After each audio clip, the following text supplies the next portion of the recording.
ए दलित नाटक बेटा जा रहे ನಮ್ದು ವಿಡಿಯೋ ಇಲ್ಲ ನಂದು ಜರ್ನಿ ನಾನೇನಾದ್ರು ಜಾಸ್ತಿ ಮಾತಾಡಿದ್ರೆ ಹೊಡ್ಬಿಡೋರು ಇಲ್ಲ ಕ್ಯಾಮ್ರಾ ಏನಾದ್ರು ಕಿತ್ತಾಕ್ಬಿಡೋರು ಏನಾರು ಮಾಡ್ಬಿಡೋರು. ನನ್ ಬೇಕಾದ್ರೆ ಚಾನಲ್ ಬೇಕಾದ್ರೆ ನಂಬರ್ ಎಲ್ಲ ತಗೊಳ್ಳಿ, ನಾನೇನ್ ಮಾಡ್ಬೇಕು. ಅದಾದ್ಮೇಲೆ ಫುಲ್ ವೈರಲ್ ಆಗ್ತದ ವಿಡಿಯೋ. ಯಾರು ಕ್ವಶನ್ ಮಾಡ್ತಿರಲಿಲ್ಲ ಫಸ್ಟ್.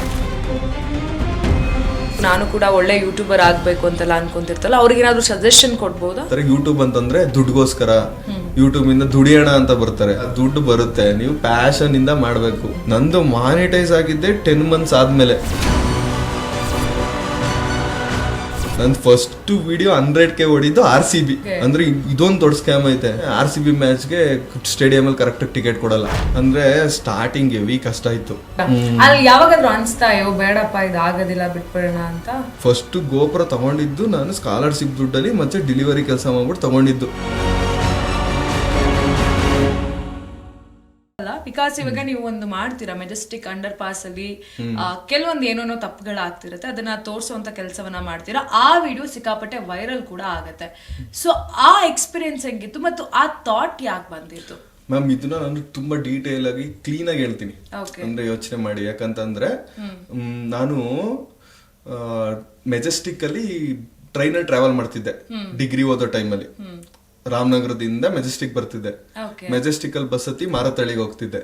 ಅಲ್ಲಿ ಡಿಗ್ರಿ ಮಾಡ್ತಿದ್ದೆ ನಾನು, ಏವಿಯೇಷನ್ BBA ಏವಿಯೇಷನ್ ಮಾಡ್ತಿದ್ದೆ ಮಾರತಳ್ಳಿಲಿ. ಅವಾಗ ನಾನು ಪ್ರತಿ ಸಲ ಮೆಜೆಸ್ಟಿಕ್ ನೈಟ್ ಟೈಮ್ ಹಿಡಿದಾಗ ಯಾವಾಗ್ಲೂ ನೋಡ್ತಾನೆ ಇದ್ದೆ. ಅಂದ್ರೆ ನನಗೆ ಒಂಥರ, ನಾನು ಅವಾಗ ಯೂಟ್ಯೂಬರ್ ಅಲ್ಲ ಏನೂ ಅಲ್ಲ, ನಾನು ಅಲ್ಲಿ ಹೋಗಕ್ಕೇನೆ ನನಗೆ ಒಂಥರ ಅನ್ಸೋದು, ಏನೋ ಹಿಡ್ಕೋತಾರೆ ಏನೋ ಮಾತಾಡ್ಸ್ತಾರೆ, ಒಂಥರ ಭಯ ಇತ್ತಲ್ಲಿ. ಮೆಜೆಸ್ಟಿಕ್ ಅಂಡರ್ ಪಾಸ್ ಅಂದ್ರೆ ಸುಮ್ನೆ ಯಾಕಲ್ಲಿ ಹೋಗೋದು ಅಂದ್ಬಿಟ್ಟು ಮೇಲಿಂದ ಬಳಸ್ಕೊಂಡು ಹೋಗ್ತಿದ್ದೆ. ನನ್ಗೆ ಯೂಟ್ಯೂಬರ್ ಆದ್ಮೇಲೆ ನಾನು ಯೂಟ್ಯೂಬ್ ಸ್ಟಾರ್ಟ್ ಮಾಡಿದ್ಮೇಲೆ ನಂಗೊಂದು ಅನ್ಸ್ತು, ಸಮಾಜದಲ್ಲಿ ನಡೀತಿರೋದು ಅಂದ್ರೆ ನಾನು ಅವಾಗ ಎಕ್ಸ್ಪೀರಿಯನ್ಸ್ ಮಾಡಿದೀನಿ ಒಬ್ಬ ಸ್ಟೂಡೆಂಟ್ ಆಗಿ. ಇದೆಲ್ಲ ಏನು ನಡ್ಕೋಗಕ್ಕೆ ಭಯ ಆಗೋದು, ಮತ್ತೆ ನಡ್ಕೋದ್ರೆ ಅವ್ರು ಬಂದು ಮಾತಾಡ್ಸೋದು, ಕೆಲವು ಟೈಮು ಕಾಸ್ನ ಅವರೇ ಈಸ್ಕೊಂಡು ಜೋಬಳ ಕೈ ಹಾಕ್ಬಿಟ್ಟು ಎತ್ಕೊಬಿಡೋದು, ಪರ್ಸ್ ಎತ್ಕೊಳೋದು, ಅದೆಲ್ಲ ಮಾಡೋದನ್ನ ನಾನು ಎಕ್ಸ್ಪೀರಿಯನ್ಸ್ ಮಾಡಿದ್ದೆ, ಕಣ್ಣಾರೆ ನೋಡಿದ್ದೆ. ಸೊ ಇದನ್ನ ನಾನು ಜನಕ್ಕೆ ತೋರಿಸ್ಬೇಕು ಅನ್ನೋದು ನನ್ ತಲೆಗೆ ಬಂತು ಯೂಟ್ಯೂಬ್ ಸ್ಟಾರ್ಟ್ ಮಾಡಿದಾಗ. ನಾನೇನ್ ಮಾಡಿದೆ, ಫಸ್ಟ್ ಹೇಳ್ದೆ, ಇಂಟ್ರೋ ತಗೊಂಡಾಗ್ಲೇ ಹೇಳ್ದೆ, ಮೆಜೆಸ್ಟಿಕ್ ಇದು ರೈಲ್ವೆ ಸ್ಟೇಷನ್ ಹತ್ರನೇ ಹೇಳ್ದೆ, ನಾನ್ ಇವಾಗ 100% ನಡ್ಕೊ ಹೋಗ್ತೀನಿ, ನನ್ ಪಾಡಗ್ ನಾನು ನಡ್ಕೊ ಹೋಗ್ತೀನಿ. ಅವ್ರೇನಾದ್ರು ನನ್ನ ಅಟ್ಯಾಕ್ ಮಾಡ್ತಾರ, ಏನಾದ್ರು ತೊಂದರೆ ಕೊಡ್ತಾರ ನೋಡೋಣ ಬನ್ನಿ. ಹೇಳಕ್ಕಾಗಲ್ಲ, ನನ್ ಕ್ಯಾಮ್ರಾ ಕಿತ್ಕೋಬಹುದು, ಹೊಡೆದಾಕ್ಬೋದು, ನೋಡೋಣ ಬನ್ನಿ ಅಂದ್ಬಿಟ್ಟೆ ಹೋಗಿದ್ದು. ನಾನ್ ನನ್ ಪಾಡಗ್, ಅದು ಎಷ್ಟು 3 ವರ್ಷದ ಹಿಂದೆ ಮಾಡಿರೋ ವಿಡಿಯೋ ಇದು, ಫಸ್ಟ್ ವಿಡಿಯೋ ಮೆಜೆಸ್ಟಿಕ್ ವಿಡಿಯೋ ಮಾಡಿದ್ರು. ನನ್ ಪಾಡ್ ನಾನು ನಡ್ಕೊ ಹೋಗ್ತಿದ್ದೆ, ಅವ್ರು ಬಂದು ಎಲ್ಲ ಹಿಡ್ಕೊಂಡ್ರು, ಇಲ್ಲಿ ವಿಡಿಯೋ ಮಾಡಂಗಿಲ್ಲ, ವಿಡಿಯೋ ಡಿಲೀಟ್ ಮಾಡು, ಯಾಕೆ ಮಾಡ್ತಿದ್ಯಾ ವಿಡಿಯೋ, ಚೆನ್ನಾಗಿ ಬೈಕ್ ಸ್ಟಾರ್ಟ್ ಮಾಡ್ಕೊಬಿಟ್ರು. ನಾನೇನ್ ಮಾಡಿದೆ, ಕ್ಯಾಮ್ರಾ ಕೆಳಗೆ ಹಿಡ್ಕೊಂಡೆ, ಇಲ್ಲ ಅಕ್ಕ ನಾನು ವಿಡಿಯೋ ಮಾಡ್ತೀನಿ, ನಿಮ್ದೇನ್ ವಿಡಿಯೋ ಮಾಡ್ತೀರಾ, ನಾನು ಟ್ರಾವೆಲ್ ಮಾಡ್ಕೊ ಬರ್ತೀರ ವಿಡಿಯೋ ಮಾಡ್ತೀನಿ, ಇಲ್ಲಿ ಏನಾದ್ರು ವಿಡಿಯೋ ಮಾಡಂಗಿಲ್ವಾ ಅಂತ. ನಾನ್ ಸುಮ್ನೆ, ನನ್ಗೆ ಗೊತ್ತಾಯ್ತು ನಾನು ಏನಾದ್ರು ಜಾಸ್ತಿ ಮಾತಾಡಿದ್ರೆ ಹೊಡ್ಬಿಡೋರು, ಇಲ್ಲ ಕ್ಯಾಮ್ರಾ ಏನಾದ್ರು ಕಿತ್ತಾಕ್ಬಿಡೋರು, ಏನಾರು ಮಾಡ್ಬಿಡೋರು. ಕಷ್ಟಪಟ್ಟು ತಗೊಂಡಿದ್ದೆ ಅದನ್ನು ಕ್ಯಾಮ್ರಾ, ಅವಾಗ ಸ್ಟಾರ್ಟಿಂಗ್ ಯೂಟ್ಯೂಬರ್ ನಾನು. ನಾನೇನ್ ಮಾಡ್ದೆ, ಸುಮ್ನೆ ಮಾತಾಡ್ತಿದ್ದೆ, ಇಲ್ಲ ನನ್ ವಿಡಿಯೋ ಮಾಡಿಲ್ಲ ಅದು ಇದು ಅಂತ. ಅದಾದ್ಮೇಲೆ ಫುಲ್ ಬೈಕ್ ಸ್ಟಾರ್ಟ್ ಮಾಡ್ಕೊಂಡ್ರು, ಇವನ್ಗೆ ಬಿಡೋದ್ ಬೇಡ, ಹಿಡ್ಕೊಳ್ಳಿ, ವಿಡಿಯೋ ಡಿಲೀಟ್ ಮಾಡ್ಸಿ ಅದು ಇದು ಅಂತ. ನಾನೇನ್ ಮಾಡ್ದೆ, ಗೋಪುರದಲ್ಲಿ ಒಂದು ಸೆಟ್ಟಿಂಗ್ ಇಟ್ಟಿದ್ದೆ ನಾನು ಹೋಗಕ್ಕಿಂತ ಮುಂಚೆನೆ. ವಿಡಿಯೋ ರೆಕಾರ್ಡ್ ಆನ್ ಮಾಡಿದ್ರು ಕೂಡ ಸ್ಕ್ರೀನ್ ಆನ್ ಆಗಲ್ಲ, ಲೈಟ್ ಬ್ಲಿಂಕ್ ಆಗಲ್ಲ. ಲೈಟ್ ಬ್ಲಿಂಕ್ ಆಗೋ ಕಡೆ ಪ್ಲಾಸ್ಟರ್ ಹಾಕ್ಬಿಟ್ಟಿದ್ದೆ. ನಾನ್ ರೆಕಾರ್ಡ್ ಮಾಡ್ತಿರೋದು ಅವ್ರಿಗೆ ಗೊತ್ತಿಲ್ಲ, ನಾನ್ ರೆಕಾರ್ಡ್ ಮಾಡ್ಕೋತಿದ್ದೆ. ಅವ್ರು ನಿನ್ ನಂಬರ್ ಕೊಡು, ನಿಂದ ಯಾವ ಚಾನಲ್ ತೋರ್ಸು, ಮತ್ತೆ ಚೆನ್ನಾಗಿ ಫುಲ್ ಹಿಂಸೆ ಕೊಡ್ತಿದ್ರು ನನ್ಗೆ, ಮುಟ್ಟೋದು ಬೈಯೋದು ಎಲ್ಲ ಮಾಡ್ತಿದ್ರು. ಅದೆಲ್ಲ ರೆಕಾರ್ಡ್ ಮಾಡ್ಕೊಂಡೆ. ಅದಾದ್ಮೇಲೆ ಅವರು ನಂಬರ್ ಕೇಳಿದ್ರು ನಂದು ಯಾರ್ದು, ನನ್ ನಂಬರ್ ಹೇಳ್ಬಿಟ್ಟು ಕೊನೆ ನಂಬರ್ ಚೇಂಜ್ ಮಾಡ್ಬಿಟ್ಟೆ. ನಂಬರ್ ಎಲ್ಲ ಬೇರೆದ್ ಕೊಟ್ಟು ಹೆಂಗೋ ತಪ್ಸ್ಕೊಂಡ್ ಬಂದೆ ಹೊರಗಡೆ. ಮನೆಗ್ ಬಂದು ಅದನ್ನ ವಿಡಿಯೋನ ಅಪ್ಲೋಡ್ ಮಾಡಿದೆ. ಈ ತರ ಪ್ರಾಬ್ಲಮ್ ಮಾಡಿದ್ರು ನನ್ಗೆ. ಮತ್ತೆ ನಾನ್ ಕ್ವಶನ್ ಮಾಡಿದೆ, ಒಂದು ಪಬ್ಲಿಕ್ ಪ್ಲೇಸ್ ಅಲ್ಲಿ ಈ ತರ ಮಾಡ್ತಿರೋದ್ ಸರಿನಾ, ಪ್ರಾಸ್ಟಿಟ್ಯೂಷನ್ ಮಾಡ್ತಿರೋದ್ ಸರಿನಾ, ಅಲ್ಲಿ ಚಿಕ್ಕ ಮಕ್ಳುಗಳು ಓಡಾಡ್ತಾರೆ, ಮೆಜೆಸ್ಟಿಕ್ ಯಾರ್ದು, ನಮ್ದು, ನಮ್ ಸಾರ್ವಜನಿಕರ ಆಸ್ತಿ, ಚಿಕ್ಕ ಮಕ್ಳು ಓಡಾಡ್ತಾರೆ, ಹೆಣ್ಮಕ್ಳುಗಳು ಓಡಾಡ್ತಾರೆ, ಅವ್ರಿಗೆಲ್ಲ ಪ್ರಾಬ್ಲಮ್ ಆಗಲ್ವಾ ಇದು ಅಂತ ಒಂದು ಕ್ವಶನ್ ಮಾಡಿ ಒಂದು ವಿಡಿಯೋ ಹಾಕ್ತೆ ನಾನು ಯೂಟ್ಯೂಬ್ ಅಲ್ಲಿ. ಒಂದು ಫಸ್ಟ್ ಡೇ ಏನ್ ವೈರಲ್ ಆಗಿಲ್ಲ, ಅದು ಫಸ್ಟ್ ಒಂದು 3 days ನಿಧಾನಕ್ಕೆ ಹೋಗ್ತಿತ್ತು. ಅದಾದ್ಮೇಲೆ ಫುಲ್ ವೈರಲ್ ಆಗ್ತದ ವಿಡಿಯೋ. ಇವಾಗ ಹತ್ರ 7 million ನೋಡಿರ್ಬೇಕು, 6.9 million ನೋಡಿರ್ಬೇಕು. ಅಂದ್ರೆ 69 ಲಕ್ಷ ಜನ ನೋಡಿದಾರೆ ಅದು ಹಳೆ ವಿಡಿಯೋನ. ಅದು ವೈರಲ್ ಆದಾಗ ಏನಾಯ್ತು, ಅಲ್ಲಿ ಜನಕ್ಕೆ ಗೊತ್ತಾಯ್ತು ಈ ತರ ಪ್ರಾಬ್ಲಮ್ ಮಾಡ್ತಿದಾರೆ. ಯಾರು ಕ್ವಶನ್ ಮಾಡ್ತಿರಲಿಲ್ಲ ಫಸ್ಟ್. ಹೆಂಗೆ ಅಂದ್ರೆ ಯೂಟ್ಯೂಬರ್ಸ್ ಮೆಜೆಸ್ಟಿಕ್ ಅಲ್ಲಿ ವಿಡಿಯೋ ಮಾಡಿದ್ರು ಅವರೇ ಎದುರ್ಕೊಳ್ಳೋರು, ಅಂದ್ರೆ ಇಲ್ಲಿ ವಿಡಿಯೋ ಮಾಡ್ಕೊಂಡು ಹೋದಕ್ಕೆ ಅವ್ರು ಆಫ್ ಮಾಡಿ ಅಂದ್ರೆ ಆಫ್ ಮಾಡ್ಬಿಡೋರು. ಯಾಕಂದ್ರೆ ಭಯ, ವಿಡಿಯೋ ಫೋನ್ ಕಿತ್ಕೊಬಿಡ್ತಾರೆ ಇಲ್ಲ ಕ್ಯಾಮ್ರಾ ಹೊಡೆದಾಕ್ಬಿಡ್ತಾರೆ ಅನ್ನೋ ಭಯ ಇತ್ತು. ನಾನ್ ವಿಡಿಯೋ ಅಪ್ಲೋಡ್ ಮಾಡಿದ್ಮೇಲೆ ಏನಾಯ್ತು, ಪೊಲೀಸ್ನವರು ತುಂಬಾನೇ ಒಳ್ಳೆ ಸ್ಟ್ರಿಕ್ಟ್ ಆಕ್ಷನ್ ತಗೊಂಡ್ರು ಆ ಟೈಮಲ್ಲಿ. ತುಂಬಾನೇ ಇಂಪ್ಯಾಕ್ಟ್ ಆಯ್ತು. ತುಂಬಾ ನ್ಯೂಸ್ ಚಾನಲ್ ಅಲ್ಲೂ ಕೂಡ ನಾನು ಮಾಡಿರೋ ವಿಡಿಯೋನ ತೋರಿಸಿದ್ರು. ಈ ತರ ಒಬ್ಬ ಹುಡುಗ ಹೋಗಿ ಏನ್ ನಡೀತಿದೆ ತೊಂದ್ರೆ ಅದನ್ನ ತೋರಿಸಿದಾರೆ ಅಂತ ತುಂಬಾ ಜನ ನ್ಯೂಸ್ ಚಾನಲ್ ಅಲ್ಲೂ ಹಾಕಿದ್ರು. ತುಂಬಾ ಜನ ಅಪ್ರಿಶಿಯೇಟ್ ಮಾಡಿದ್ರು. ಮತ್ತೆ ಪೊಲೀಸ್ನವರು ಕೂಡ ಮೆಜೆಸ್ಟಿಕ್ ಅಂಡರ್ ಪಾಸ್ ಇಂದ ಯಾರ್ಯಾರು ತೊಂದರೆ ಕೊಡ್ತಿದ್ರು ಅವ್ರನ್ನ ಅಲ್ಲಿ ಇರಂಗಿಲ್ಲ ಅಂತ ರೂಲ್ಸ್ ಮಾಡಿ ಒಂದು ಪ್ರಕಟಣೆ ಕೂಡ ಹಾಕಿದ್ರು. ಇಲ್ಲಿ ಯಾರಾದ್ರೂ ನಿಮ್ಗೆ ಸಾರ್ವಜನಿಕರಿಗೆ ತೊಂದರೆ ಕೊಟ್ರೆ ಪೊಲೀಸ್ ನಂಬರ್ ಇದೆ, ಈ ನಂಬರ್ಗೆ ಕಾಲ್ ಮಾಡಿ, ಯಾರು ಕೂಡ ಇಲ್ಲಿ ನಿಂತ್ಕೊಂಡು ಸಾರ್ವಜನಿಕರಿಗೆ ತೊಂದರೆ ಕೊಡಂಗಿಲ್ಲ ಅಂತ ಫುಲ್ ಸ್ಟ್ರಿಕ್ಟ್ ಮಾಡಿದಾಗ ಮೆಜೆಸ್ಟಿಕ್ ಅಂಡರ್ ಪಾಸ್ ಇಂದ ಎಲ್ಲರೂ ಹೊಟ್ಟೋದ್ರು. ಈಗಲೂ ಕೂಡ ಮೆಜೆಸ್ಟಿಕ್ ಅಂಡರ್ ಪಾಸ್ ಅಲ್ಲಿ ಇಲ್ಲ. ಬಟ್ ಪ್ರಾಬ್ಲಮ್ ಏನಾಯ್ತು ಅಂದ್ರೆ ತಿರ್ಗಾ ಇವಾಗ ರೀಸೆಂಟ್ ಆಗಿ ಒಂದು 6 ಮಂತ್ ಬ್ಯಾಕ್ 7 ಮಂತ್ ಬ್ಯಾಕ್ ನಾನು ತಿರ್ಗಾ ಯಾಕೆ ವಿಡಿಯೋ ಮಾಡಿದೆ ಅಂತಂದ್ರೆ, ಅವ್ರು ಮೆಜೆಸ್ಟಿಕ್ ಅಂಡರ್ ಪಾಸ್ ಅಲ್ಲಿ ಇದ್ದು ಮೆಜೆಸ್ಟಿಕ್ ಸ್ಕೈ ವಾಕ್ ಬಂದ್ರು. ಇವಾಗ ಮೆಜೆಸ್ಟಿಕ್ ಸ್ಕೈ ವಾಕ್ ಅಲ್ಲಿ ಏನ್ ಮಾಡ್ತಾರೆ, ನಾನು ರಿಯಾಲಿಟಿ ಚೆಕ್ ಮಾಡ್ಬೇಕು ಅಂದ್ರೆ ರೆಡ್ ಹ್ಯಾಂಡ್ ಆಗಿ ತೋರಿಸ್ಬೇಕು ಅಂತ ಈ ಸಲ ಹೋಗಿದ್ದೆ. ಅವಾಗ ಏನಾಯ್ತು, ನಾನು ಹೋದೆ. ಅಲ್ಲಿ ಹೋದಾಗ್ಲೇನೆ ತುಂಬಾ ಜನಕ್ಕೆ ತೊಂದರೆ ಕೊಡೋದು ನನ್ಗೆ ಮೆಸೇಜ್ ಅಲ್ಲಿ ಆಗ್ತಾನೆ ಇದ್ರು. ಅಂದ್ರೆ ನನ್ನ ಸಬ್ಸ್ಕ್ರೈಬರ್ಸ್ ಬ್ರೋ ಮೆಜೆಸ್ಟಿಕ್ ನೀವು ವಿಡಿಯೋ ಮಾಡಿ ತುಂಬಾ ದಿನ ಆಯ್ತು, ತಿರ್ಗಾ ಅದೇ ಪ್ರಾಬ್ಲಮ್ ಆಗ್ತಿದೆ. ನನ್ಗೆ ಈಗ್ಲೂ ನನ್ನ ಇನ್ಸ್ಟಾ ಡಿ ಎಂ ತೆಗೆದ್ರೆ ಮೆಸೇಜ್ ರಿಕ್ವೆಸ್ಟ್ ಅಲ್ಲಿ ಎಷ್ಟೋ ಜನ ಅದೇ ಹಾಕೋದು, ಬ್ರೋ ಇನ್ನೂ ಸ್ಟಾಪ್ ಆಗಿಲ್ಲ, ನಾನು ಒಬ್ಬ ಸ್ಟೂಡೆಂಟ್, ನಾನು ನಡ್ಕೊ ಹೋಗ್ತಿದೆ, ನನ್ನ ಹತ್ರ 500 ರೂಪಾಯಿ ಕಿತ್ಕೊಬಿಟ್ರು ಫೋರ್ಸ್ ಮಾಡಿ. ಮತ್ತೆ ತುಂಬಾ ಜನ ಹೆಣ್ಮಕ್ಳುಗಳು ಮೆಸೇಜ್ ಮಾಡ್ತಾರೆ, ಅಣ್ಣ ನಾವು ಹುಡುಗಿರು ಅಲ್ಲಿ ನಡ್ಕೋಗಕ್ಕಾಗಲ್ಲ, ಯಾಕಂತಂದ್ರೆ ನಮ್ಮನ್ನು ಕೂಡ ಅದೇ ದೃಷ್ಟಿಲಿ ನೋಡ್ತಾರೆ ಬೇರೆಯವರು. ಯಾಕಂದ್ರೆ ಅಲ್ಲಿ ನಡ್ಕೋಬೇಕಾದ್ರೆ ಮುಜುಗರ ಆಗುತ್ತೆ, ಮತ್ತೆ ಜನ ನೋಡೋರ್ನು ಕೂಡ ಇವರು ಅವರೇ ಇರ್ಬೋದು ಅಂತ ನೋಡ್ತಾರೆ ಅಂತ ಎಷ್ಟೋ ಜನ ಹೆಣ್ಮಕ್ಳು ಕೂಡ ಮೆಸೇಜ್ ಮಾಡ್ತಾರೆ. ಮತ್ತೆ ತುಂಬಾ ಜನ ಕಾಸು ಕಳ್ಕೊಂಡಿರೋರು, ಅಲ್ಲಿ ಕಾಸು ಕಿತ್ಕೊಳ್ಳೋದು ಒಂದು ಅಂದ್ರೆ ಜೋಬು ಕೈ ಹಾಕಿ ಫೋರ್ಸ್ ಮಾಡಿ ದುಡ್ಡಿಸ್ಕೊಬಿಡೋದು ಸ್ಟೂಡೆಂಟ್ ಹತ್ರ ಇಲ್ಲ ಸಾರ್ವಜನಿಕರ ಹತ್ರ. ಅದು ಇನ್ನೊಂದೇನಂತ ಅಂದ್ರೆ ಅಲ್ಲಿಂದ ಇನ್ನೊಂದ್ ಕಡೆ ಕರ್ಕೋಗೋದು ಆಟೋ ಹಚ್ಕೊಂಡು, ಅಲ್ಲಿ ಕರ್ಕೊಂಡೋಗಿ ಅವ್ರ ಅಡ್ಡದಲ್ಲಿ ಫೋನ್ ಪೇ ಮಾಡಿಸ್ಕೊಳ್ಳೋದು, ಫೋನ್ ನ ಕಿತ್ಕೊಳ್ಳೋದು, ಹೊಡೆದ್ಬಿಟ್ಟೆಲ್ಲ ಕಳಿಸ್ತಾರೆ. ಅದನ್ನ ನಾನು ರೆಡ್ ಹ್ಯಾಂಡ್ ಆಗಿ ಈ ಸಲ ಹಾಕಿರೋ ವಿಡಿಯೋದಲ್ಲಿ ತೋರಿಸಿದೀನಿ. ನಾನು ಹೋದೆ ಏನ್ ನಡೀತಿದೆ ಪ್ರಾಬ್ಲಮ್ ಅಂತ, ನಾನು ಹೋಗಿ ನಿಂತ್ಕೊಂಡು ನೋಡ್ತಿದ್ದೆ. ಅದಾದ್ಮೇಲೆ ಮೇಲ್ಗಡೆ ಹೋದೆ, ಯಾಕೆ ಹಿಂಗ್ ನಿಂತ್ಕೊಂಡು ಪ್ರಾಬ್ಲಮ್ ಮಾಡ್ತಿದ್ದೀರಾ ಜನಕ್ಕೆಲ್ಲ ಅಂತ ಎಲ್ಲ ಕ್ವಶನ್ ಮಾಡಕ್ ಸ್ಟಾರ್ಟ್ ಮಾಡಿದೆ. ಒಬ್ಬ ಹುಡುಗ ಬಂದ, ಒಬ್ರು ಅಂಕಲ್ ಬಂದ್ರು. ಫಸ್ಟ್ ಅಂಕಲ್ ಬಂದ್ಬಿಟ್ಟು ನಮ್ಮ ಹುಡುಗನ್ ಕರ್ಕೋಗ್ಬಿಟ್ಟಿದ್ದಾರೆ ಎಲ್ಗೋ, ಇಲ್ಲ ಅವನು ಅಂತಂದ್ರು. ಒಂದ್ ಅರ್ಧ ಗಂಟೆ ಇರಿಯೋಣ, ನಾವು ಅವ್ನು ಫೋನ್ ಮಾಡಿದೀನಿ, ಅದೆಲ್ಲ ಕರ್ಕೋಗೋರೆ ಬತ್ತಾ ಇದೀನಿ ಇರಿ ಅಂತಂದ್ರು. ಆ ಹುಡುಗ ಬಂದ್ಬಿಟ್ಟು ಹೇಳ್ದ, ಆ ಹುಡುಗ ಯಾವ್ದೋ ಊರಿಂದ ಫಸ್ಟ್ ಟೈಮ್ ಬೆಂಗಳೂರು ಬಂದಿರೋದು. ಪಾಪ ಅವ್ನಿಗೆ ಏನ್ ಗೊತ್ತು, ಇಲ್ಲಿಂದ ಫೋರ್ಸ್ ಮಾಡಿ ಕರ್ಕೋಗಿದಾರೆ ಆಟೋದಲ್ಲಿ. ಫೋರ್ಸ್ ಮಾಡಿ ಕರ್ಕೋಗಿ ಅವ್ನ್ ಫೋನ್ ಪೇ ಅವ್ರ ನಂಬರ್ಗೆ ಫೋನ್ ಅಲ್ಲಿ ದುಡ್ಡನ್ನ ಹಾಕ್ಸ್ಕೊಂಡು, ದುಡ್ಡು ಹಾಕಿದ್ರು ಬಿಡ್ಲಿಲ್ವಂತೆ, ಹೊಡೆದ್ಬಿಟ್ಟು ಕಳ್ಸಿರೋದು ಅವನ್ನ. ಆ ಹುಡುಗ ಅಣ್ಣ ನನ್ ಇಲ್ಲೇ ಇದಾರೆ ಅವರು, ತೋರಿಸ್ತೀನಿ ಬನ್ನಿ ಅನ್ಬಿಟ್ಟು ಕರ್ಕೋದ. ಅವಾಗ ಏನಾಯ್ತು, ಸಾರ್ವಜನಿಕರೆಲ್ಲ ಸೇರ್ಕೊಂಡ್ರು. ನಾನ್ ವಿಡಿಯೋ ಮಾಡ್ತಿದ್ದಲ್ವಾ, ಅವ್ರಿಗೂ ಗೊತ್ತು, ಸಾರ್ವಜನಿಕರಿಗೆ ಏನಂತಂದ್ರೆ ಪ್ರಾಬ್ಲಮ್ ಆಗ್ತಿರೋದು ಗೊತ್ತು, ಅಲ್ಲಿ ಸಮಸ್ಯೆ ಆಗ್ತಿರೋದು ಗೊತ್ತು.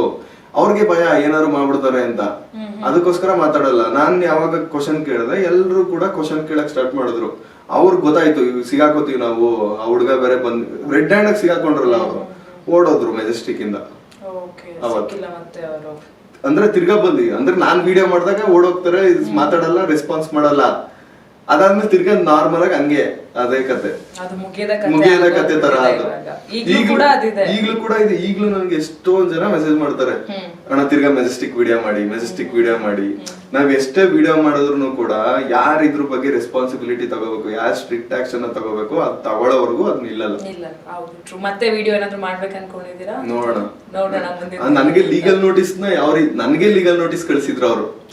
ಏನಂತಂದ್ರೆ ಈ ಇನ್ಸಿಡೆಂಟ್ ಈ ವಿಡಿಯೋ ಆದ್ಮೇಲೆ ಅವ್ರ ಲೀಗಲ್ ನೋಟಿಸ್ ಅಲ್ಲಿ ಏನಂತ ಅಂದ್ರೆ ಎಲಿಗೇಷನ್ ಹಾಕಿರೋದು ನನಗೆ. ಲೀಗಲ್ ನೋಟಿಸ್ ಅಂದ್ರೆ ಅದು ಕೇಸ್ ಅಲ್ಲ, ಏನಲ್ಲ, ಲಾಯರ್ ಕಡೆಯಿಂದ ಲೀಗಲ್ ನೋಟಿಸ್ ಕಳ್ಸಿರೋದು ನನಗೆ. ಏನಂತಂದ್ರೆ ಎಲಿಗೇಷನ್ ಮಾಡಿರೋದು, ನಾನು ಫೋರ್ಸ್ಫುಲಿ ಅವ್ರದ್ದು ವಿಡಿಯೋ ಮಾಡಿದೀನಿ, ನಾನ್ ಅವ್ರಿಗೆ ತೊಂದರೆ ಕೊಡ್ತಾ ಇದೀನಿ ಅಲ್ಲಿ ನಿಂತಿರೋರ್ಗೆ ಅನ್ನೋ ತರ. ನಾನೇ ತೊಂದರೆ ಕೊಡ್ತಾ ಇದೀನಿ, ನನಗೆ ಲೀಗಲ್ ನೋಟಿಸ್ ಕಳ್ಸಿರೋದು. ನಾವ್ ಅದಕ್ಕೆ ರಿಪ್ಲೈ ನೋಟಿಸ್ ಕಳ್ಸಿದ್ವಿ. ನಾವ್ ಯಾರಿಗೂ ಏನ್ ತೊಂದರೆ ಕೊಟ್ಟಿಲ್ಲ, ಜನಕ್ಕೆ ಆಗ್ತಿರೋ ಪ್ರಾಬ್ಲಮ್ ನ ತೋರಿಸಿದೀವಿ. ಪಬ್ಲಿಕ್ ಪ್ಲೇಸ್ ಅಲ್ಲಿ ಈ ತರ ಮಾಡ್ತಿರೋದ್ ತಪ್ಪು ಅಂತ ಕ್ವಶನ್ ಮಾಡಿದೀವಿ, ಅದ್ರಲ್ಲಿ ಯಾವ್ದೇ ತಪ್ಪಿಲ್ಲ ಅಂತ ನಾವು ರಿಟರ್ನ್ ಲೀಗಲ್ ನೋಟಿಸ್ ಕಳ್ಸಿದ್ವಿ. ಅದಕ್ಕೆ ಇನ್ನೂ ಅವ್ರೇನ್ ರಿಪ್ಲೈ ಮಾಡಿಲ್ಲ.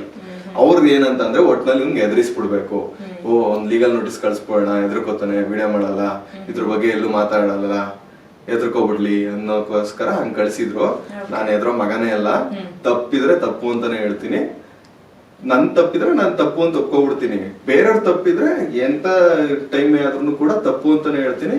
ಅದಕ್ಕೆ ಏನ್ ಹೋರಾಡೋದಿದ್ರು ನಾನು ಹೋರಾಡ್ತೀನಿ. S S.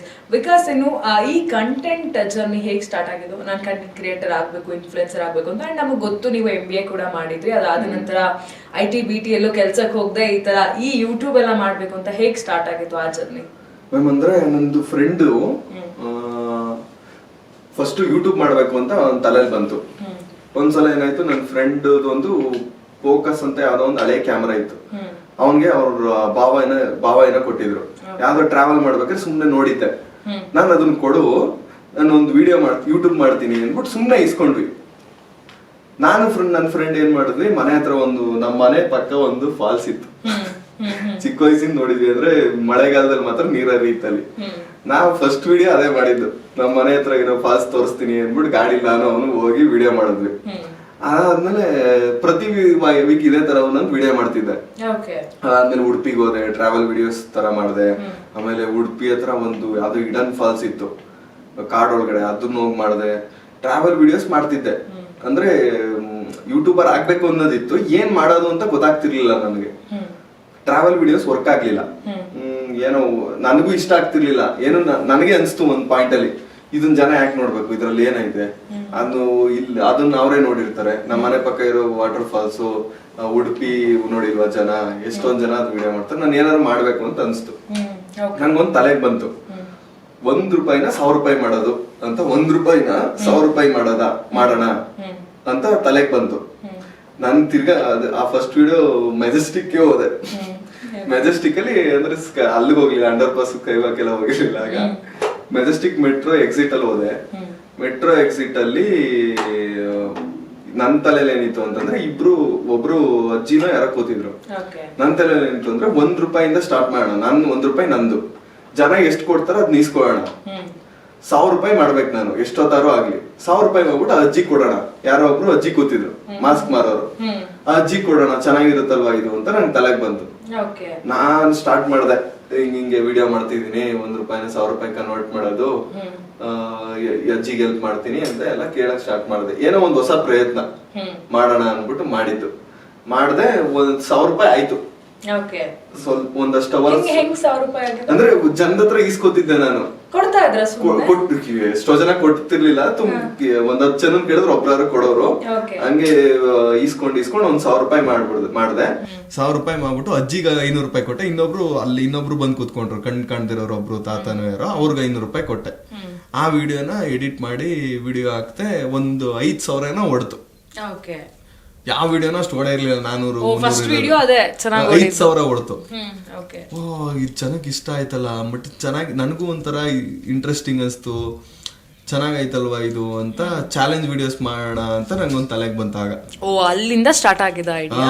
ಅದೊಂದು ಚಾಲೆಂಜ್ ವಿಡಿಯೋ ಮಾಡಿದ್ಮೇಲೆ ಈ ತರ ಮಾಡ್ಬೋದಲ್ವಾ, ಚಾಲೆಂಜ್ ವಿಡಿಯೋಸ್ ಮಾಡ್ಬೋದಲ್ವಾ ಅಂತ ತಲೆಗೆ ಯೋಚನೆ ಬಂದು ಅಲ್ಲಿಂದ ಚಾಲೆಂಜ್ ವಿಡಿಯೋಸ್ ಮಾಡಕ್ ಸ್ಟಾರ್ಟ್ ಮಾಡಿದ್ದೆ. ಅಲ್ಲಿಂದ ಆ ಜರ್ನಿಯಿಂದ ಇಲ್ಲಿವರೆಗೂ ಬಂದು ನಿಂತಿದ್ದೀರಾ. ಸೊ ಇವಾಗ ಕಂಟೆಂಟ್ ಕ್ರಿಯೇಟ್ ಮಾಡ್ಬೇಕು, ನಾನು ಕೂಡ ಒಳ್ಳೆ ಯೂಟ್ಯೂಬರ್ ಆಗ್ಬೇಕು ಅಂತೆಲ್ಲ ಅನ್ಕೊಂತಿರ್ತಲ್ಲ, ಅವ್ರಿಗೆ ಏನಾದ್ರು ಸಜೆಷನ್ ಕೊಡ್ಬೋದಾ? ಮ್ಯಾಮ್ ಏನಂತ ಅಂದ್ರೆ, ನೀವು ಒಂದಷ್ಟು ಜನ ಏನ್ ಮಾಡ್ತಾರೆ, ಯೂಟ್ಯೂಬ್ ಅಂತಂದ್ರೆ ದುಡ್ಗೋಸ್ಕರ, ಯೂಟ್ಯೂಬ್ ಇಂದ ದುಡಿಯೋಣ ಅಂತ ಬರ್ತಾರೆ.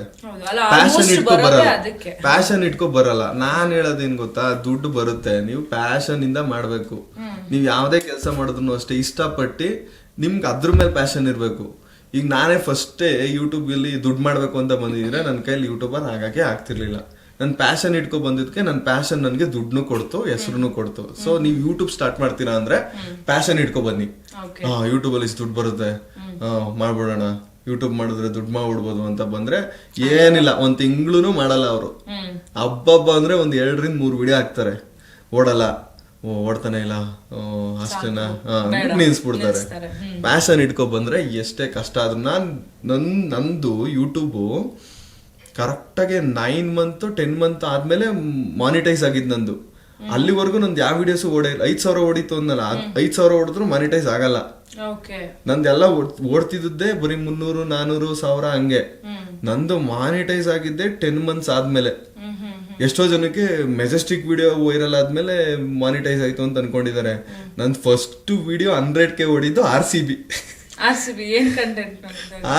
ಮ್ಯಾಚ್ ಹೋಗಿದ್ದೆ. RCB ಮ್ಯಾಚ್ ಅಲ್ಲಿ ಬ್ಲ್ಯಾಕ್ ಅಲ್ಲಿ ಟಿಕೆಟ್ ತಗೊಂಡು ಹೋಗಿದ್ದೆ. ಓಕೆ. ಅಂದ್ರೆ ಇದೊಂದು ದೊಡ್ಡ ಸ್ಕ್ಯಾಮ್ ಐತೆ. ಏನಂತಂದ್ರೆ RCB ಮ್ಯಾಚ್ಗೆ ಸ್ಟೇಡಿಯಂ ಅಲ್ಲಿ ಕರೆಕ್ಟ್ ಟಿಕೆಟ್ ಕೊಡಲ್ಲ. ಓಕೆ. ಅದನ್ನ ನಾನೊಂದು ವಿಡಿಯೋ ಮಾಡ್ಬೇಕು, ಇನ್ನೂ ಮಾಡಿಲ್ಲ, ಅದೊಂದು ತಲೆಲ್ಲ ಐತೆ, ಈಗ ಗ್ಯಾಪ್ ನ ಐತೆ ನನಗೆ. ಕರೆಕ್ಟ್ ಆಗಿ ಟಿಕೆಟ್ ಕೊಡಲ್ಲ ಜನ, ಎಷ್ಟೋ ಜನ ಲೈನ್ ಅಲ್ಲಿ ನಿಂತ್ಕೋತಾರೆ, ಸ್ಟೇಡಿಯಂ ಅಲ್ಲಿ ಟಿಕೆಟ್ ಕೊಡಲ್ಲ, ಅದನ್ನ ಬ್ಲಾಕ್ ಅಲ್ಲಿ ಮಾರೋದು, ಮತ್ತೆ ಕಮ್ಮಿ ರೂಪಾಯಿ ಟಿಕೆಟ್ ಗಳನ್ನ ಜಾಸ್ತಿ ಸೇಲ್ ಮಾಡಿ, ಇರೋದೇ ಲಿಮಿಟೆಡ್ ಸೀಟ್ ಅಲ್ವಾ, ಡಿಮ್ಯಾಂಡ್ ಜಾಸ್ತಿ, ಅದ್ರಲ್ಲಿ ಬಿಸ್ನೆಸ್ ಮಾಡ್ಕೊಬಿಟ್ಟಿದ್ದಾರೆ. ಆ RCB ವಿಡಿಯೋಗೆ ಹೋಗಿದ್ದೆ ನಾನು. RCB ಗೆಲ್ತು. ನಾನ್ ಮನೆಗೆ ಬಂದು ವಿಡಿಯೋ ಅಪ್ಲೋಡ್ ಮಾಡಿ ನಾನು ಎಡಿಟ್ ಮಾಡ್ಕೊ ಕೂತಿದ್ದೆ. ಈಗ್ಲೂ ನನ್ನ ಫ್ರೆಂಡ್ಗೆ 1000 ಸಲ ಹೇಳ್ತೀನಿ ಈ ಕತೆನ. ಎಡಿಟ್ ಮಾಡ್ಕೊಂಡು ಕೂತಿದ್ದೀನಿ ನನ್ನ ಫ್ರೆಂಡ್ ಮನೇಲಿ, ಫ್ಲಾಟ್ ಅಲ್ಲಿ, ಬೆಂಗಳೂರಲ್ಲಿ. ಅವನು ಹೇಳ್ದ, ಲವ್ ನೀನ್ ನೋಡೋದೆ 100 ಜನ 200 ಜನ, ಅದನ್ನ ಸ್ಟೇಟಸ್ ಹಾಕೋರು ನೋಡ್ಕೋತಾರೆ, ಇದಕ್ಕೆ ಯಾಕೆ ಹಿಂಗ್ ವಿಡಿಯೋ ಎಡಿಟ್ ಮಾಡ್ಕೊ ಕೂತಿದ್ಯಾ ರಾತ್ರಿ ಎಲ್ಲ? ನನ್ ಮ್ಯಾಚ್ ಮುಗಿಸ್ಕೊಂಡ್ ಬಂದಿದ್ದು 12 ಗಂಟೆ, ಮನೆಗೆ ಎಡಿಟ್ ಮಾಡಿ ಮುಗಿಸಿರೋದು 3 ಗಂಟೆ ರಾತ್ರಿ. ತಮ್ಮನೆಲ್ಲ ಮಾಡಿ ನನ್ ಮಲಗೇ ಇಲ್ಲ, 5 ಗಂಟೆ 6 ಗಂಟೆ ಆಗ್ಬಿಟ್ಟಿತ್ತು. ಬೆಳಗ್ಗೆ ಹಾಕ್ತೆ ವಿಡಿಯೋನ. ಅದಾದ್ಮೇಲೆ ನೆಕ್ಸ್ಟ್ ದಿನದ್ದು ಟಿಕೆಟ್ ನ ಸ್ಟೇಡಿಯಂ ಹತ್ರ ಕೊಡ್ತಾರೆ. ಸೊ ಇನ್ನೊಂದ್ ಮ್ಯಾಚ್ ಹೋಗೋಣ ಅನ್ಬಿಟ್ಟು ಎಡಿಟ್ ಮಾಡಿ ಅಪ್ಲೋಡ್ ಮಾಡ್ಬಿಟ್ಟು 1-2 ಅವರ್ ನಿದ್ದೆ ಮಾಡ್ಬಿಟ್ಟು ತಿರ್ಗಾ ಸ್ಟೇಡಿಯಂ ಹತ್ರ ಬಂದಿದ್ದೀನಿ. ನಾನ್ ಸುಮ್ನೆ ಯೂಟ್ಯೂಬ್ ಸ್ಟುಡಿಯೋ ನೋಡೋಣ ಎಷ್ಟು ಹೊಡೈತೆ ಅನ್ಬಿಟ್ಟು ತಗೋದ್ರೆ 45,000 ಹೊಡ್ಬಿಡೈತೆ. ನಂಗೆ ಫುಲ್ ಖುಷಿ. ಅದು ಹಾಕಿದ್ 2 ಅವರ್ಗೆನೆ 45,000 ಹೊಡ್ಬಿಡೈತಲ್ಲ ಅಂತ ನನ್ಗೆ ಖುಷಿ ಆಗ್ತೈತೆ. ಅದಾದ್ಮೇಲೆ ಲೈನ್ ಅಲ್ಲಿ ನಿಂತಿದ್ನಲ್ಲ, ಈ ನೆಕ್ಸ್ಟ್ ಮ್ಯಾಚ್ ಟಿಕೆಟ್ಗೆ ಸಿಗ್ಲಿಲ್ಲ ಟಿಕೆಟ್, ವಾಪಸ್ ಬರಕ್ ಬಂದೆ. ಅವ್ರು ನನ್ನ ಫ್ರೆಂಡ್ಗೆ ಹೇಳ್ದೆ, ನೋಡಲ್ಲ ಅಲ್ಲಿ ವಾಪಸ್ ಬರೋದ್ರಲ್ಲಿ 70,000 ಹೊಡಿತು. ನೋಡೋ 400 ಜನ ನೋಡ್ತಾರೆ ಅಂದಲ್ಲ, ನೋಡೋ 70,000 ನೋಡಿ. ಸೊ ಅಲ್ಲಿ ಒಂದು ಪಾಸಿಟಿವ್ ಅಂತ, ಇಲ್ಲ ನಾನು ಮಾಡ್ಬೋದು ಚೆನ್ನಾಗಿ. ನನ್ ಫ್ರೆಂಡ್ಸ್ ಏನಂತಂದ್ರೆ ಅವ್ನ ಪಾಪ ಅವನು ರೇಗ್ಸಿದ್ದೆ, ಅವ್ರಿಗೂ ಇಷ್ಟ, ಅವರೆಲ್ಲ ಹೆವಿ ಸಪೋರ್ಟ್ ಮಾಡ್ತಾರೆ. ಅಂದ್ರೆ ಸುಮ್ನೆ ರೇಗ್ಸಿದ್ದ ಅಷ್ಟೇ ಅವನು. ಅಂದ್ರೆ ಅವನು ತುಂಬಾನೇ ಸಪೋರ್ಟ್ ಮಾಡ್ತೀನಿ. ನನ್ನ ಫ್ರೆಂಡ್ ಸರ್ಕಲ್ ಇದಾರ, ತುಂಬಾನೇ ಸಪೋರ್ಟ್, ಫಸ್ಟ್ ಇಂದಾನು ಸಪೋರ್ಟ್ ಮಾಡಿದ್ದಾರೆ. ತುಂಬಾ ಜನ ಫ್ರೆಂಡ್ಸ್ ಸುಮ್ನೆ ರೇಗ್ಸೋರು ನನ್ನ. ಇನ್ನೊಬ್ಬ MBA ಮಾಡ್ಬೇಕಾದ್ರೆ ಪ್ರವೀಣ್ ಅಂತ ಇದ್ದ. ನಾನು MBA ಮಾಡ್ಬೇಕಾದ್ರೆ ಸ್ಟಾರ್ಟ್ ಮಾಡಿದ್ದಲ್ವ ಯೂಟ್ಯೂಬ್ ಮಾಡಕ್ಕೆ. ನಾನು ಪ್ರತಿ ಕ್ಲಾಸ್ಗೆ ಹೋಗ್ತಿರ್ಲಿಲ್ಲ. ನಾನು ಒಂದ್ ದಿನ ಹೋಗಿ ಶೂಟ್ ಮಾಡ್ಕೊಂಬೋದು, ಒಂದಿನ ಎಡಿಟ್ ಮಾಡ್ತಿದ್ದೆ. ನಾನು ಪ್ರತಿ ವಾರ ಶುಕ್ರವಾರ ಹಾಕೋನಲ್ಲ, ಹಾಕಾದ್ಮೇಲೆ ಶನಿವಾರ ಎದ್ದಾಗ ಕೇಳ್ತಿದ್ದ, ಎಲ್ಲೋ ಓಡ್ಲೇ ಇಲ್ವಲ್ಲ ಇದನ್ನು, ಯಾವಾಗ ನೀನ್ ರೀಚ್ ಆಗೋದು ಅಂತಿದ್ದ. ಅಂದ್ರೆ ಸ್ಟಾರ್ಟಿಂಗ್ ಹೆವಿ ಕಷ್ಟ ಇತ್ತು.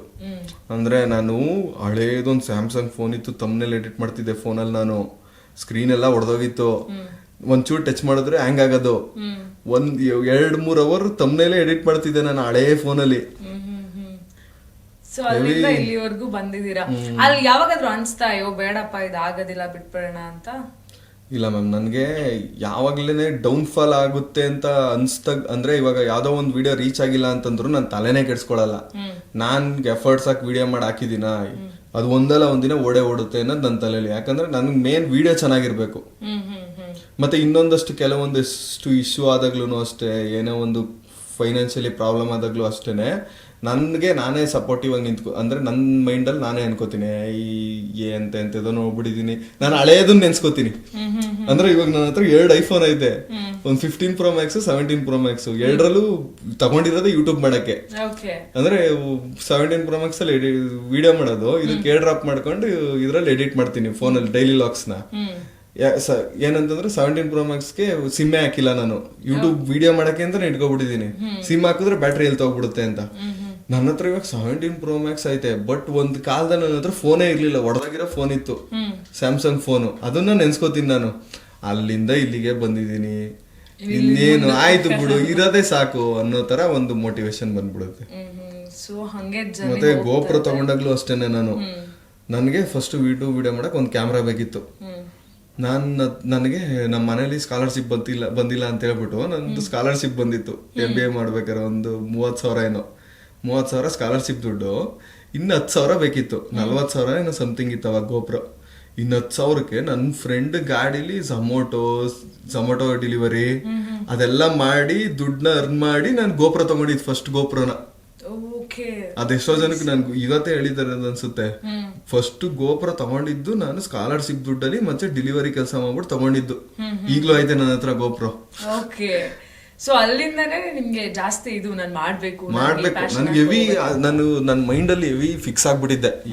ಮತ್ತೆ ನನ್ಗೆ MBA ಓದ್ಬೇಕಾದ್ರೆ ನಮ್ ಮ್ಯಾಮ್ ಇದ್ರು ಒಬ್ರು, ರಚನಾ ಮ್ಯಾಮ್ ಅಂತ. ಎಲ್ರಿಗೂ ಕೇಳ್ತಿರು ಏನಾಗ್ತೀರಾ ನೀವು ಮುಂದಕ್ಕೆ ಲೈಫಲ್ಲಿ, ಏನಾಗ್ತೀರಾ ಅಂತ. ವಿಕಾಸ್ ನೀನ್ ಏನಾಗ್ತೀಯಾ ಅಂತ. ನಾನು ಯೂಟ್ಯೂಬರ್ ಆಗ್ತೀನಿ ಅಂತ. ಅಲ್ಲ ಯೂಟ್ಯೂಬರ್ ಆಗಕ್ಕಾಗ್ದಿರ ಏನಾಗ್ತೀಯ ಅಂದ್ರೆ ಇಲ್ಲ ನಾನು ಯೂಟ್ಯೂಬರ್ ಆಗೇ ಆಗ್ತೀನಿ ಅಂತ. ಆಗ್ತೀನಿ ಅಂತ ಅಷ್ಟು ಕಾನ್ಫಿಡೆಂಟ್. ಈ ಮ್ಯಾಮ್ ನನಗೆ ಎಷ್ಟು ಖುಷಿ ಪಡ್ತಾರೆ ಅವರು. ಹೌದಾ? ಅಂದ್ರೆ ಅಲ್ಯೂಮಿನಿಯಂ ಮೀಟಪ್ ಅಂತ ಏನೋ ಮಾಡ್ತಾರಲ್ಲ, ಅದಕ್ಕೆ ಪ್ರೊಫೈಲ್ ಕಳ್ಸೋ ನಿಂದು ಅಂತ ಎಲ್ಲ ಕಳ್ಸಿದ್ರು. ಅವ್ರಿಗೂ ಹೆವಿ ಖುಷಿ ಆಯ್ತು. ಈಗೆಲ್ಲ ರೆಸ್ಪಾನ್ಸ್ ಹೆಂಗಿದೆ? ಫ್ರೆಂಡ್ಸ್ ಫ್ಯಾಮಿಲಿ ಎಲ್ಲ ಎಲ್ಲ ಚೆನ್ನಾಗಿದೆ, ಎಲ್ಲರೂ ಖುಷಿ ಪಡ್ತಾರೆ. ಸೊ ಒಂದ್ ರೀತಿ ನನ್ ಫ್ರೆಂಡ್ಸ್ ನೇ ಗುರ್ತಿಡಿತಾರೆ ಚೆನ್ನಾಗಿ, ತುಂಬಾ ಜನ. ಹೌದಾ? ಅಂದ್ರೆ ನನ್ ಜೊತೆ ವಿಡಿಯೋಸ್ ಮಾಡ್ತಾರಲ್ಲ ನಮ್ ಫ್ರೆಂಡ್ ಸರ್ಕಲ್, ಅವ್ರ ಹೇಳ್ತಾರೆ ಮಚಾ ಇಲ್ಲಿ ಹೋಯ್ದಿದೆ ಕಣೋ, ನೀವು ವಿಕಾಸ್ ವಿಡಿಯೋದಲ್ಲಿ ಗೊತ್ತಿರತ್ತ, ನೀವು ಪವನ್ ತಾನೆ ಹೆಸರುನು ಗೊತ್ತ ಅವ್ರಿಗೆ. ನನ್ ಗುರ್ತಿಡೋದೇ ಅಲ್ದೆ ನನ್ ಫ್ರೆಂಡ್ಸ್ ನೇ ಗುರ್ತಿಡ್ತಾರೆ ಜನ, ಅಷ್ಟು ರೀಚ್ ಆಯ್ತೆ. ಓಕೆ, ಸೊ ನಿಮ್ಮಿಂದ ನಿಮ್ ಫ್ರೆಂಡ್ಸ್ ಕೂಡ ಫೇಮಸ್ ಆಗ್ತಾ ಇದಾರೆ. ಅವ್ರಿಗೂ ಖುಷಿ ಆಯ್ತು.